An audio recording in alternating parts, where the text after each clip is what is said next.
آمنوا صلوا عليه وسلموا تسليما اللهم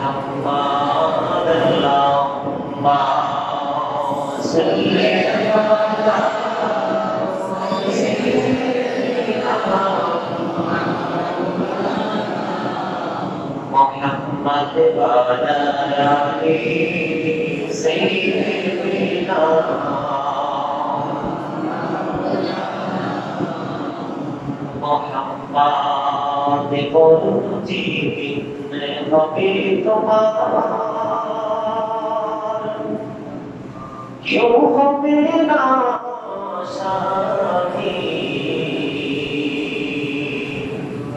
আরে করে থাকতে হবে কেউ দিবে না বাতি আল্লাহুম্মা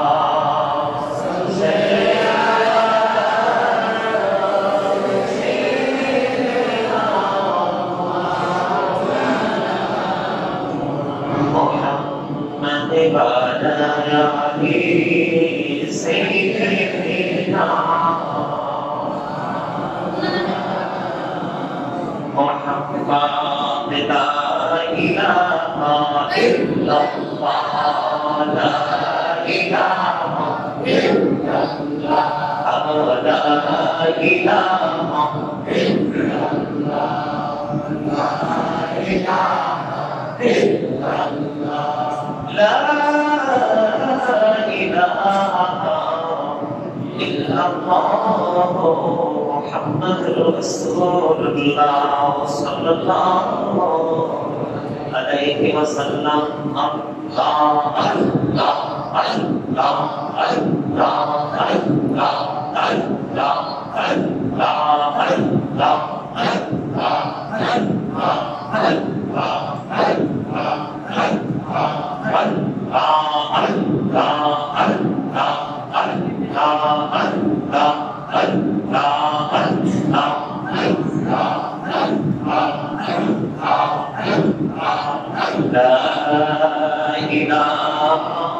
إلا الله محمد رسول الله صلى الله عليه وسلم সম্মানিত বন্ধুগণ সম্মানিত উপস্থিতি আসসালামু আলাইকুম ওয়া রাহমাতুল্লাহি ওয়া বারাকাতুহু আমরা আল্লাহ রাব্বুল আলামিনের দরবারে লাখ কোটি শুকরিয়া জ্ঞাপন করছি যে মহান রাব্বুল আলামিন আমাদেরকে আজকে পবিত্র লাইলাতুল বরাতের শাবানের চাঁদের সর্বশেষ জুমার দিন আমরা আজকে সর্বশেষ জুমার দিনে আজকে আমরা এই জান্নাতের বাগান এই বাইতুল শরীফে উপস্থিত হতে পেরেছি। আল্লাহ আমাদেরকে সেই তৌফিক দিয়েছেন, সেই শুকরিয়া তার সকল বর্ণনা হয় আলহামদুলিল্লাহ। সম্মানিত উপস্থিতি, যে কারণগুলোর কারণে আজকে পৃথিবীর বুকে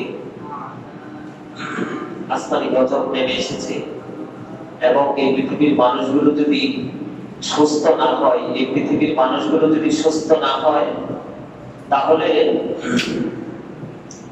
আগামী দিনে আরো ভয়ঙ্কর পরিস্থিতি আমাদের মুখোমুখি হতে হবে, আরো ভয়ঙ্কর পরিস্থিতি আমাদের সামনে আসবে। আমরা সেই ভয়ঙ্কর পরিস্থিতির মুখোমুখি দাঁড়াতে হবে। তার কারণগুলোর মধ্যে অন্যতম একটা কারণ হলো যাকাত। কি যাকাত? কথা বলে যাকাত। আজকে আমি আপনাদের সামনে যাকাতের বিষয় নিয়ে আলোচনা করব। আজকের খুতবার আলোচ্য বিষয় হচ্ছে যাকাত নিয়ে কথা। যাকাত দেওয়া না দেওয়া, দিলে উপকার কি, না দিলে আল্লাহর গজব দুনিয়া এবং আখিরাতে কি, এই বিষয়গুলো নিয়ে আলোচনা করব। আর জাকাতটা কিভাবে দিতে হবে তার উপর জাকাত ফরজ, সে বিষয়গুলো নিয়ে আজকে কথা বলবো। তো এই জন্য আমি কালামে হাকিম থেকে অত্যন্ত সুন্দর আয়াতে কারিমা তেলাওয়াত করেছি। আল্লাহ রাব্বুল আলামিন সর্বপ্রথম কোরআনে কি বলেছে দেখেন, বিসমিল্লাহির রহমানির রহিম, قد أفلح المؤمنون الذين هم في صلاتهم خاشعون। নিশ্চয়ই সফল কাম হয়েছেন ঈমানদারগণ যারা তাদের নামাজের প্রতি বিনয়ী এবং নম্র। জোরে সোরে সুবহানাল্লাহ। ওই ঈমানদাররাই সফল যারা তাদের নামাজের প্রতি কি অত্যন্ত বিনয়ী এবং নম্র, সেটা নামাজের প্রতি অত্যন্ত শ্রদ্ধাশীল। ঠিক কিনা বলেন? নামাজের প্রতি অত্যন্ত সে কি নম্র, মানে কি বুঝতে পারছেন তো? তারপর আল্লাহ কি বলেছে দেখেন, والذين هم عن اللغو معرضون।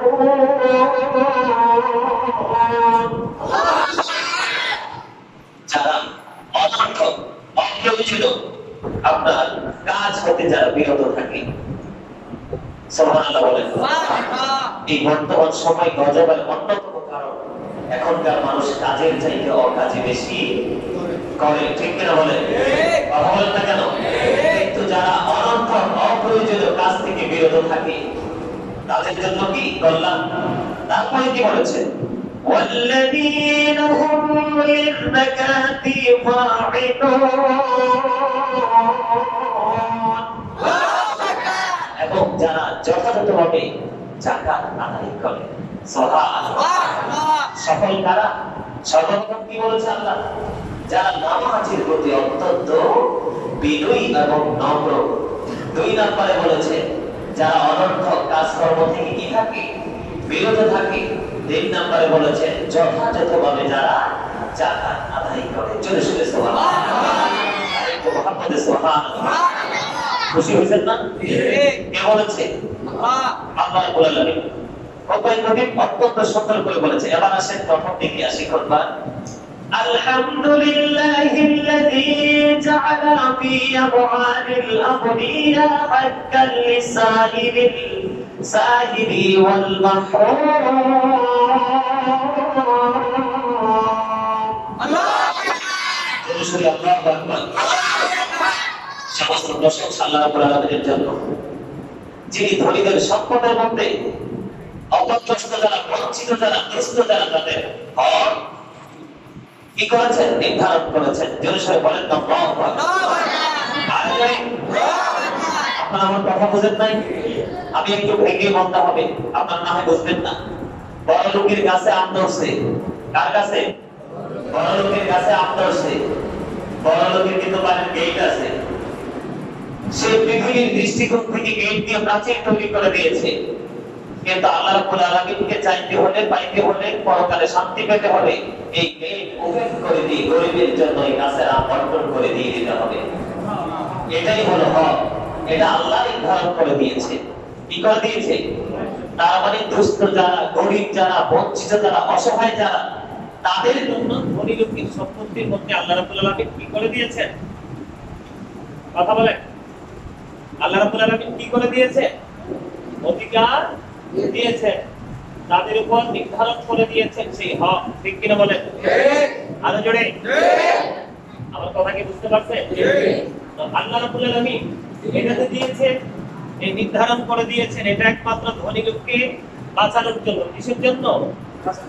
ধনী লোককে বাঁচানোর জন্য।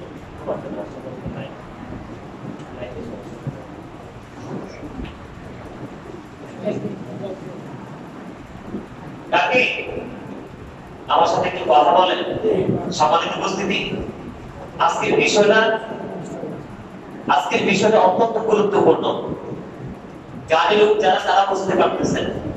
যারা জ্ঞানী লোক, বিবেকবান মানুষ যারা, তারা বুঝতে পারবেন। এই কথাগুলো জ্ঞানী লোকেদেরকে স্মরণ করবে। তো আল্লাহ রাব্বুল আলামিন ধনী লোকের সম্পত্তির উপরে দরিদ্র মানুষের অধিকার নির্ধারিত করে দিয়েছেন। কথা এক কথাই শেষ। কথা বলেন, বুঝতে পারছেন? তো এখন আল্লাহ রাব্বুল আলামিনের এই আইনটাকে আমাদের কি করতে হবে? মানতে হবে। ইসলামের প্রথম খলিফা হযরত আবু বকর সিদ্দিক রাদিয়াল্লাহু তাআলা বলেছেন, আজকে খুতবায় খতিব বর্ণনা করেছে, হাদিস শরীফের মধ্যে এসেছে, আবু বকর সিদ্দিক রাদিয়াল্লাহু তাআলা বলেছেন, যেই ব্যক্তি নামাজ এবং যাকাতের মধ্যে পার্থক্য তৈরি করবে আমি তার বিরুদ্ধে যুদ্ধ ঘোষণা করব। নাউযুবিল্লাহ বলেন। তার মানে এখান থেকে বোঝা যায় যে নামাজ আর যাকাতের মধ্যে কোনো পার্থক্য নেই। নামাজ যেমন তোমাদের উপর ফরজ, ধনী লোকেদের উপর যাকাত তেমন ফরজ। ঠিক কিনা বলেন? আর যদি তবে ধনী লোকটা নিসাব পরিমাণ সম্পত্তির মালিক হতে হবে। এই সম্পত্তিটা তার কাছে নিজ মালিকানায় 1 বছর থাকতে হবে। সে ঋণ মুক্ত হতে হবে, স্বাধীন হতে হবে। কেউ বুঝতে পারছেন? মূল বিষয় হলো নিসাব পরিমাণ সম্পত্তির মালিক যখন হবে তার সম্পত্তির 40 ভাগের 1 ভাগ যাকাত দিতে হবে। কি করতে হবে? সম্পত্তির 40 ভাগের 1 ভাগ যাকাত দিতে হবে। সম্পত্তির 40 ভাগের 1 ভাগ যাকাত দিতে হবে। এটা কার কথা? আল্লাহ। তো এই আইনকে আমাদের মানতে হবে নাকি অমান্য করব? কথা বলেন। অবশ্যই আমাদেরকে আইনটা মানতে হবে। এদিকে দেখেন, 7.5 ভরি স্বর্ণ থাকলে আপনাকে যাকাত দিতে হবে। 52.5 ভরি রূপা থাকলে যাকাত দিতে হবে। আর আপনার ঘরে যদি 1 লক্ষ টাকা, একদম সোজা কথা 1 লক্ষ টাকা যদি থাকে তাহলে 2,500 টাকা, আপনি 1 লক্ষ টাকাকে 40 ভাগ করলে 2,500 টাকা পড়ে। 2,500 টাকা আপনাকে যাকাত দিতে হবে। আর যদি 1 কোটি টাকা থাকে কারো ব্যাংকে তাহলে তাকে 2.5 লক্ষ টাকা যাকাত দিতে হবে। এর থেকে যদি চুল পরিমাণ 1টি টাকা সেই ব্যক্তি 19-20 করে যাকাত দেয়, যদি বলে আমি পরিপূর্ণ হয়ে গেছে, তার যাকাত আল্লাহর দরবারে গ্রান্টেড হবে না। কারণ এই সম্পত্তির মালিক আপনি না, আপনি নিজেও আপনি না, আমি নিজেও আমি না, আমি নিজেও আল্লাহর বাগানের ফুল, যখন চাইলে ছিঁড়ে ফেলে দিবে। ঠিক কিনা বলেন? এটা আল্লাহর ইখতিয়ার। এই দেশ চালাচ্ছে মাননীয় প্রধানমন্ত্রী শেখ হাসিনা। ঠিক কিনা বলেন? এটা জাস্ট ফর্মালিটি, কিন্তু মূলত এই পৃথিবীর মালিক কে? আল্লাহ। ভারত চালাচ্ছে মোদি, কিন্তু আসলে কি মোদি দেশের মালিক না আল্লাহ? আল্লাহ। আল্লাহ রাব্বুল আলামিন এই পৃথিবীর মালিক। ওয়ালিল্লাহি মা ফিস সামাওয়াতি ওয়া মা ফিল আরদ ওয়া ইলাল্লাহি তুরজাউল উমুর। এই আসমান জমির যা আছে সব কিছুর মালিক আল্লাহ। ওয়া ইলাল্লাহি তুরজাউল উমুর। আল্লাহর কাছেই সব কিছু একদিন কি করবে? ফিরে ঠিক কিনা বলেন? ক্ষমতা দেখানোর কোনো সুযোগ আছে? কথা বলেন। একটু মন দিয়ে শোনেন। এখানে আরেকটা বিষয় হলো সম্পত্তির যে আপনার যে ফসল উৎপাদন হয়, এই ফসলের তো ঔষধ আদায় করতে হবে। ইমাম আজম আবু হানিফা রাহমাতুল্লাহ আলাইহি বলেছেন, বাঁশ কাঠ উৎপাদিত ফসল, বাঁশ কাঠ ঘাস ছাড়া সবকিছু যাকাত দিতে হবে। বৃষ্টির পানিতে যদি ফসল তৈরি হয়, উৎপাদন হয়, তাহলে 10 ভাগের 1 ভাগ যাকাত দিয়ে দিতে হবে। তার মানে আপনার জমির মধ্যে ওরা দিয়ে 10 ওরা ধান হয়েছে, কয় ওরা? 10 ওরা ধান হয়েছে, অথবা 10 কেজি ধান হয়েছে, অথবা 20 কেজি হয়েছে। আপনার তো একটা হিসাব আছে। কথা বলেন, হিসাব আছে কিনা? খরচ খরচ করেছেন কিনা? এরকম হিসাব আছে। 10 ভাগের 1 ভাগ যাকাত দিয়ে দিতে হবে। আগেই বলেছি ধনী 1 বছর, কিন্তু এই ফসলের বেলায় কিন্তু কোন 1 বছর পূর্ণ হওয়ার শর্ত নাই। 3 মাস, 6 মাস, 5 মাস এরকম কোন শর্ত নাই। তো বৃষ্টির পানিতে ফসল হলে 10 ভাগের 1 ভাগ দিতে হবে। আর যদি আপনার সেচের পানি দিয়ে যদি আপনি ফসল তৈরি করেন তাহলে আপনার 20 ভাগের 1 ভাগ দিতে হবে। দেখেন ইসলাম কত সুন্দর। সুবহানাল্লাহ বলেন। সুবহানাল্লাহ। আল্লাহর রহমতের পানি দিয়ে করবেন 10 ভাগের 1 ভাগ। আর যদি সেচের পানি দিয়ে হয় তাহলে 20 ভাগের 1 ভাগ। জোরে আরেকবার বলেন সুবহানাল্লাহ। দিতে হবে। যখন আপনি যাকাত দিবেন তখন কিন্তু আপনার সম্পত্তি সুরক্ষিত হয়ে যাবে। এই যে দেখেন না, জাহাজ ডুবে যায়, কোটি কোটি টাকা সম্পত্তি নিয়ে, এটা যাকাত না দেওয়ার কারণে পড়ে যায়, ডুবে একবারে পানির সাথে নিশ্চিহ্ন হয়ে গেছে। দেখছেন আমরা গত কিছুদিন আগে মাহফিলে যাওয়ার সময় এক অটো রাইস মিল পুড়ে ছাই হয়ে গেছে না? রাস্তার পাশে মানুষ রাইস মিল পুড়ে ছাই হয়ে গেছে, এটা যাকাত না দেওয়ার কারণে। আজকের খোদবায় খতিব কি বলেছেন আমি পরে আসতেছি, তবে আপনাদেরকে আগে আমি পয়েন্টগুলো আগে দেখিয়ে দিব। তো আমি আপনাদেরকে আরেকটা কথা বলতে চাই, আবার যাদের ব্যবসা প্রতিষ্ঠান যাদের আছে, ব্যবসা প্রতিষ্ঠানে যাবেন, আপনার 7.5 ভরি স্বর্ণের দামের পরিমাণ মাল এই এই দোকানের মধ্যে মজুদ করা আছে, এটা যাকাত আগে দিতে হবে। এটার যাকাত থেকে ওটাকে কি করা যাবে না, দূরে থাকা যাবে না। যদি আপনি দূরে থাকেন, পরকালের গজব কি হবে সেটাও বলবো একটু পরে, আর দুনিয়াতে আপনার কি ক্ষতি হবে সেটা একটু পরে বলবো। এবার আসেন, যারা গরুর ফার্ম আছে, আমাদের বাংলাদেশে বর্তমানে অনেক গরুর ফার্ম আছে, কিন্তু ম্যাক্সিমাম মালিকই কিন্তু কি দেয় না, যাকাত দেয় না, ঠিক কিনা বলেন? গরুগুলো আপনার কাছে 1 বছর নিজ মালিকানা থাকতে হবে, এগুলো বিচরণশীল হতে হবে। তারপর আপনাকে কি করতে হবে, যদি আপনার কাছে 30টা গরু থাকে, 1 বছর নিজ মালিকানায় থাকে, আপনার এগুলো বিচরণশীল হয়, তাহলে 1 বছরের একটা গরুর বাচ্চা যাকাত দিতে হবে। কয় বছরে? 1 বছর, পরিপূর্ণ 1 বছর যখন হবে, একটা গরু যাকাত দিয়ে দিতে হবে। যখন 40টা হবে, 40টা হলে তাহলে আপনাকে 1 বছর নিজ মালিকানায় যদি থাকে, তাহলে আপনাকে কি করতে হবে, এটা ইমাম আযম আবু হানিফার মত, আপনাকে 2 বছরের একটা গরু যাকাত দিতে হবে। কারো কাছে যদি 40টা ছাগল থাকে, কয়টা? 40টা ছাগল থাকে, 40টি থেকে 120টি পর্যন্ত একটি ছাগল যাকাত দিতে হবে। 121টি থেকে 200টি পর্যন্ত 2টা ছাগল যাকাত দিতে হবে। 201টি থেকে 300টি পর্যন্ত 3টা ছাগল যাকাত দিতে হবে। আর যদি কেউ উট লালন পালন করে, তাহলে 5টি থেকে 9টি পর্যন্ত একটি ছাগল যাকাত দিতে হবে। 9টি থেকে 14টি পর্যন্ত 2টি ছাগল যাকাত দিতে হবে। 14টি থেকে 19টি পর্যন্ত 3টি ছাগল যাকাত দিতে হবে। 19টি থেকে 24টা পর্যন্ত 4টা ছাগল যাকাত দিতে হবে। জোরে জোরে বলেন সুবহানাল্লাহ। আল্লাহ রাব্বুল আলামিন বৃদ্ধি করে দিচ্ছে সম্পত্তি, এই সম্পত্তি থেকে আল্লাহর জন্য কুরবানি করে দিলাম। এদিক দিয়ে সমাজের দুস্থ মানুষগুলোর পাশে আমি সহায় হয়ে দাঁড়িয়ে গেলাম। আল্লাহর আইন মানা হলো, জান্নাতে আমার একটা প্ল্যাটফর্ম তৈরি হয়ে গেল, আর সমাজ থেকে আপনার দরিদ্রতা মুছে গেল। এটা কি সুন্দর কিনা? আরো জোরে, আরো জোরে। সুন্দর আমার। আর যদি কোন ওটের মালিক, গরুর মালিক, ছাগলের মালিক, সে কি করলো না, ওট গরু ছাগলের যাকাত দিল না। যাকাত না দেওয়ার কারণে এই যে আমি এখানে টিক চিহ্ন দিয়ে রেখেছি, আমার কারণ অনেকে আপনাদের মধ্যে কনফিউশন থাকতে পারে। হযরতে আবু যর রাদিয়াল্লাহু তাআলা আনহু থেকে হাদিস খানা বর্ণিত, ইবনে মাজাহ শরীফের মধ্যে এসেছে বন্ধ হাদিস খানা। আমার নবী, আপনার নবী, দো জাহানের বাদশা নবী, সিরাজুল মুনির নবী, রাহমাতাল লিল আলামিন নবী, ইমামুল মুরসালিন নবী, সাইয়্যিদুল মুরসালিন নবী, তিনি জানিয়ে দিয়েছেন, ওটের মালিক, গরুর মালিক, ছাগলের মালিক, তোমাদের পশুগুলো এই পৃথিবীর বুকে যত মোটা তাজা আছে, কাল কিয়ামতের দিন তাদেরকে আরো অনেক বেশি মোটা তাজা করে আল্লাহ রাব্বুল আলামিন কিয়ামতের ময়দানে দাঁড় করিয়ে দিবে। আর মালিককে ছেড়ে দেওয়া হবে। তখন ওই মালিকগুলো লালন পালন করে নেওয়া পশুগুলো বিক্রি করে দিয়েছে, মানুষ জবাই করে খেয়ে ফেলেছে, বিক্রি করে দিয়েছে, মানুষ এগুলো দিয়ে জবাই করে খেয়ে ফেলেছে। জীবন যতদিন ছিল বিজনেস করে গিয়েছে, একটা প্রাণী কেউ ছাড় দিবে না। প্রত্যেকটাকে আল্লাহ রাব্বুল আলামিন কিয়ামতের ময়দানে মোটা তাজা করে সশরীরে দাঁড় করিয়ে দিবে।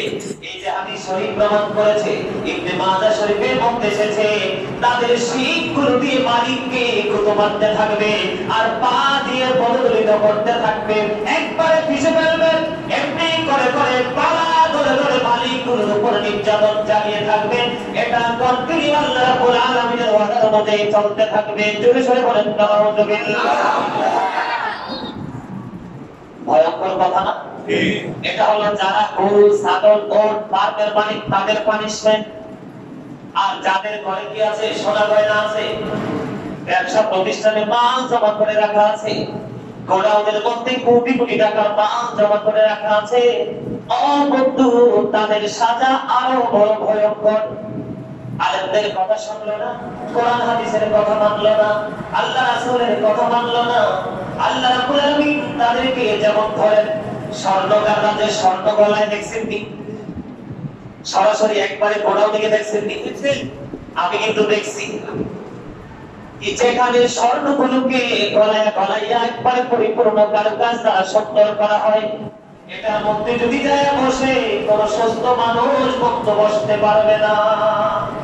এত ভয়ঙ্কর এই সম্পদগুলোকে এইরকম করে গলিয়ে গলিয়ে একটা ধাতুর মতো, একটা উপাদানের মতো তৈরি করে, এগুলো দিয়ে বান্দার কপালের মধ্যে, পিঠের মধ্যে বিভিন্ন জায়গায় ছ্যাঁক দিতে থাকবে। যেমন ধরেন লোহার খন্তি, একটা সোজা বোঝানোর জন্য বলছি, লোহার খন্তি যদি পৃথিবীর আগুন দিয়ে যদি গরম করে পিঠে ছ্যাঁক দেওয়া হয়, সহ্য করতে পারবেন?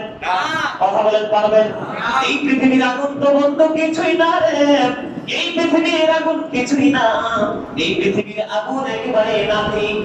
এই আল্লাহ রাব্বুল আলামিন জাহান্নামের আগুন তৈরি করে রেখেছেন, 1000 বছর তাপ দিয়েছেন, আল্লাহ কয় এটা হবে না, লাল রং ধরেছে।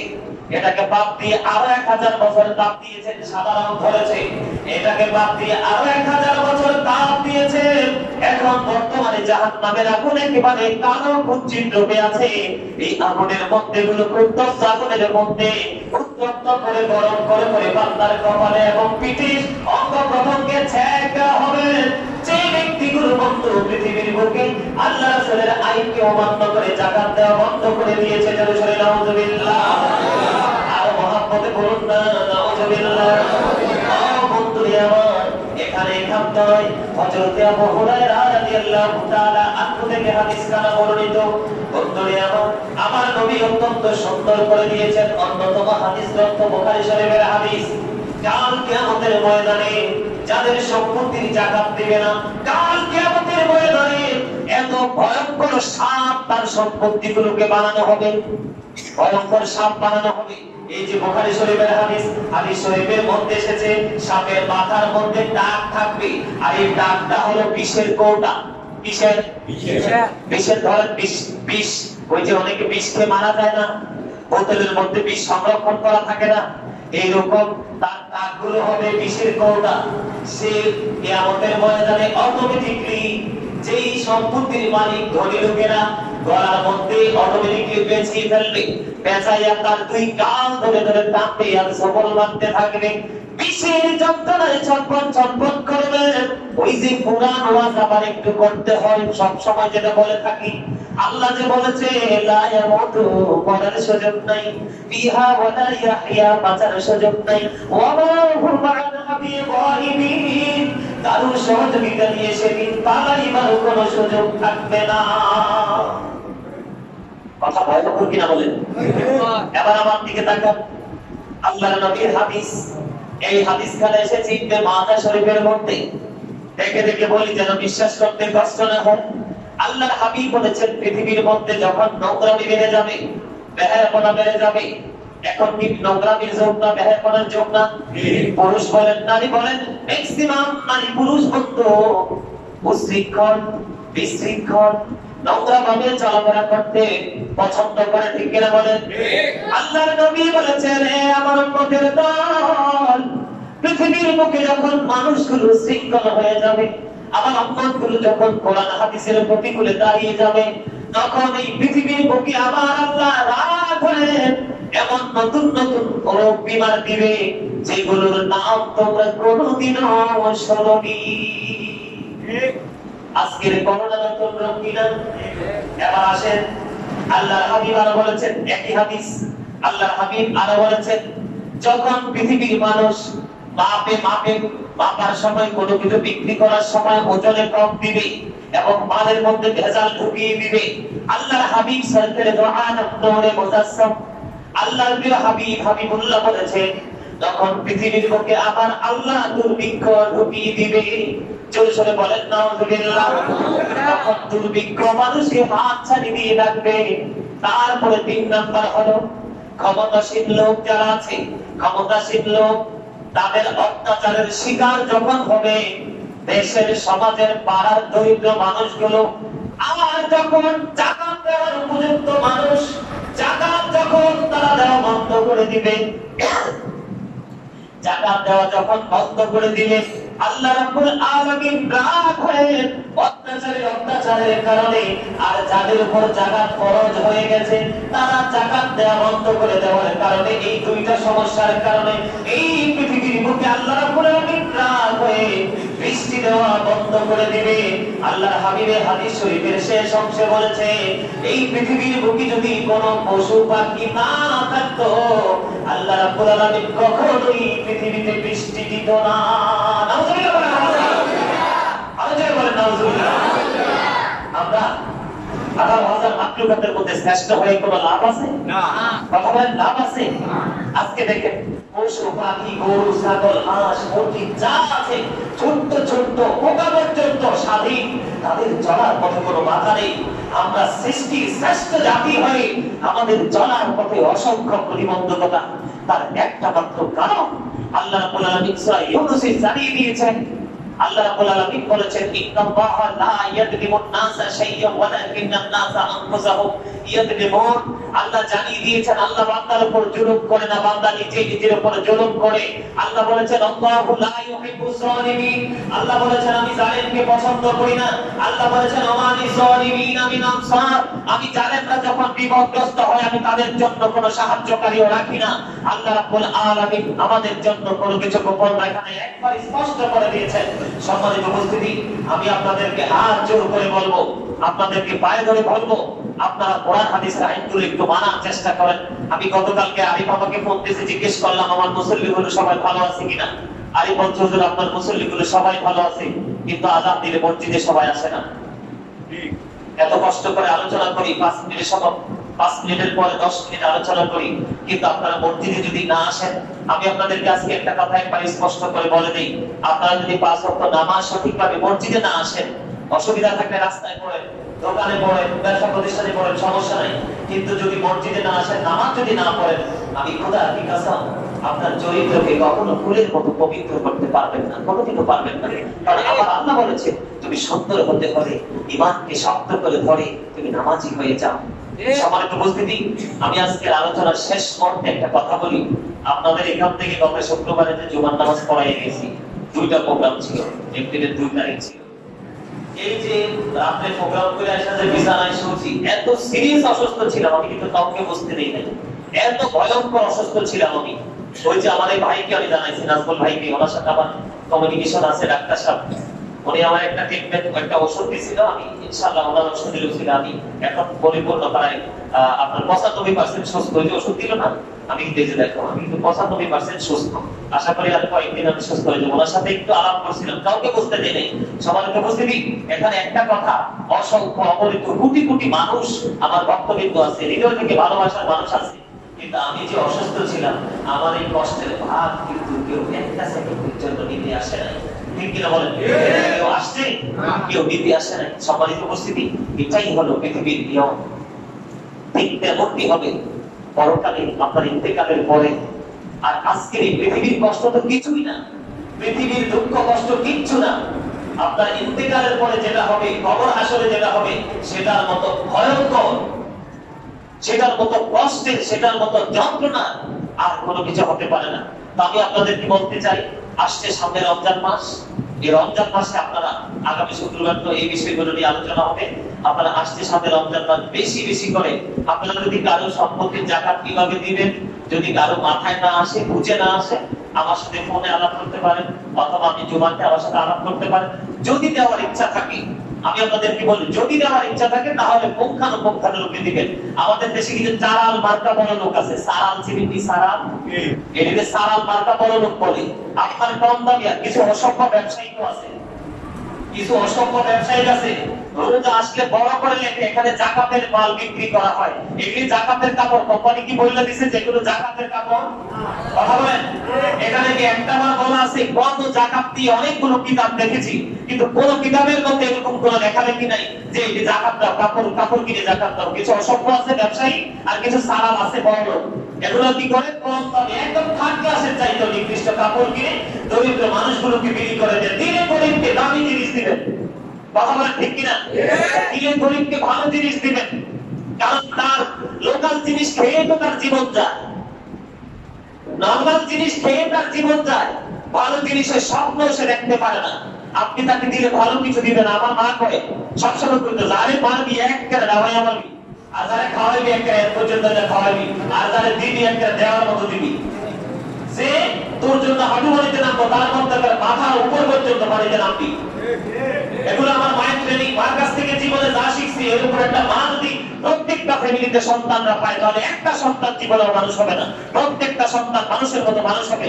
এই জন্য বলছি যাদের ছেলে এখন অবিবাহিত আছে আপনার ছেলেকে নামাজি পরেজগার আল্লাহর বউ ঘরে ঢুকাইবেন, নাইলে সমাজ জাতি ধ্বংস হয়ে যাবে, একেবারে ধ্বংস হয়ে যাবে।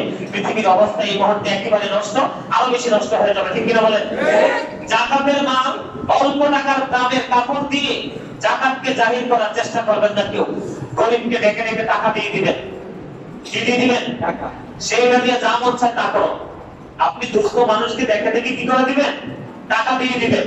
আর যদি মন চায় যে রমজান মাসে আপনি কাউকে একটা কাপড় দিবেন সেটা আপনার আলাদা বিষয়, তবে এটার একটা বিশাল ফজিলত আছে। আপনি যদি কোনো মানুষকে মহব্বত করে একটি বস্ত্র দান করেন, সে যতদিন পর্যন্ত এই বস্ত্রটা পরিধান করবে ততক্ষণ পর্যন্ত আল্লাহ রাব্বুল আলামিন যেই ব্যক্তি যাকে বস্ত্র দান করেছে আল্লাহ রাব্বুল আলামিন ততক্ষণ পর্যন্ত আল্লাহ রহমতের ছায়া তলে ছায়া দিয়ে তাকে রাখবে। বস্ত্র দান এত বড় নিয়ামতের দান। সম্মানিত উপস্থিতি, আমি আপনাদেরকে বলছি সকলের পুঙ্খানুপুঙ্খানুরূপে যার যেখানে যা কিছু আছে যদি না বুঝেন আমার সাথে শেয়ার করবেন। আর যদি আমাকে ভালো না লাগে আপনাদের যার যার পছন্দের যদি হক্কানি আলেম হইতে হবে। কিন্তু আবার মনে করেন না যাকাতের টাকা। আরেকটা বিষয় আপনাদেরকে বলি, আমাদের দেশে কিন্তু কিছু মাদ্রাসার নামে কিছু ব্যবসা চলে। কি চলে? মাদ্রাসার নামে দেখবেন ছোট ছোট বিশেষ করে কওমি অঙ্গনের ছাত্রদেরকে বাইরে ফেলায়, এদিন জীবন শেষ করে ফেলায়। এই বড় দেখবেন ভার রিসিভ বই দিয়া দোকানে দোকানে বাজারে বাজারে পাঠাই দিবে। আপনাদের আল্লাহ দোহাই লাগে যাকাত দেওয়ার যে খাতগুলো আছে এইসব মাদ্রাসাগুলোতে যাকাতের টাকা দেওয়ার কোনো আইন নেই। যাকাতগুলো যেখানে যেখানে দেওয়া যাবে সেখানে সেখানে যাকাতগুলো দিয়ে দিবেন, ঠিক আছে? তবে এই মুহূর্তে কোন মাদ্রাসায় যাকাত দেওয়াটা আমি মনে করি আর কোন মাদ্রাসাতে দান করাটা আমি মনে করি এটা কোনো বিষয় না। কারণ প্রত্যেকটা মাদ্রাসা এখন স্বয়ংসম্পন্ন। এই মুহূর্তে যাকাতের টাকাটা সবচেয়ে বেশি জরুরি হচ্ছে গরিব দুঃখী দুস্থ মানুষগুলোকে দেওয়া। ঠিক কিনা বলেন? আপনি দেখে দেখে গরিব মানুষগুলোকে, দুস্থ মানুষগুলোকে, অসহায় মানুষগুলোকে দিবেন। আন্দাজে জায়গায় যাকাতের টাকা দিবেন না, এটা যেন সকলের মনে থাকে। ঠিক আছে? সম্মানিত উপস্থিতি, আল্লাহ যেন আমাদেরকে 5 ওয়াক্ত নামাজ পড়ার তৌফিক দান করে, অনর্থক কথা বলা থেকে দূরে থাকতে পারি এবং যথাযথভাবে ধনী মানুষগুলো যেন আমরা যেন সব সোনা গয়না টাকা পয়সা ব্যাংক ব্যালেন্স ব্যবসার কাজে করেও নেই, যার যা কিছুতে হিসাব করে যেন যথাযথভাবে আমরা যেন যাকাত দিতে পারি। যাকাত দিয়ে আল্লাহ দিদার প্রাপ্ত বান্দা হতে পারি। আল্লাহ যেন আমাদেরকে সেই তৌফিক দান করে। সকল বলুন আমিন। এরপরে আমি আমার সংক্ষিপ্ত আলোচনা শেষ করেছি। আলহামদুলিল্লাহ রাব্বিল আলামিন। সকল